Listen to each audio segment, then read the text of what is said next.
15 বছরের ছেলেটা যখন পার্ক স্ট্রিটের ফুটপাতে গিটার বাজায় তখন অনেকেই থমকে দাঁড়ায়।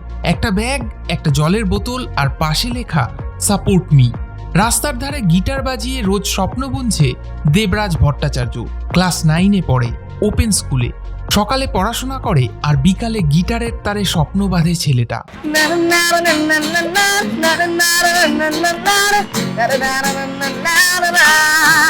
অরিজিৎ সিংকে দেখে গানের জগতে আসা দেবরাজের স্বপ্ন আমেরিকার বার্কলে কলেজ অফ মিউজিকে পড়া, যার খরচ কোটি টাকা।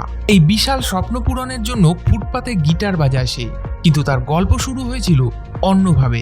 2013 সালে তার মা ক্যান্সারে মারা যান। দেবরাজ তখন 2.5 বছরের। তখন ওরা মুম্বাইতে থাকতো। বাবা একটা বড় কোম্পানিতে কাজ করতেন। স্ত্রীর মৃত্যুর কিছুদিন পর দেবরাজের বাবা রেজিগনেশন দেন। 3 বছর মুম্বাইতে স্ট্রাগল করার পর 2019-এ কলকাতায় ফিরে খড়গপুরে থাকতে বাধ্য হওয়া। তারপর পারিবারিক জটিলতার কারণে 2022-এ বাড়ি ছেড়ে বেরিয়ে আসা বাবা ছেলে এখন রেলের একটা ফেসিলিটিতে সপ্তাহে 4 দিন থাকেন, আর বাকি দিনগুলো কাটান বোলপুরে দেবরাজের গানের তালিম নিতে। লাইফে একটু বড় স্টেজে যেতে চাই, যেখানে আমার সাথে কেউ কম্পিটিশন যাতে না করতে পারে, অমনি লেভেলে। কাঁধে গিটার, চোখে স্বপ্ন। দেবরাজ জানে না এই পথের শেষ কোথায়, তবে এটা জানে ও যদি থেমে যায় তবে ওর স্বপ্নও থেমে যাবে। দেবরাজকে সাহায্য করতে চাইলে এই নাম্বারে যোগাযোগ করতে পারেন।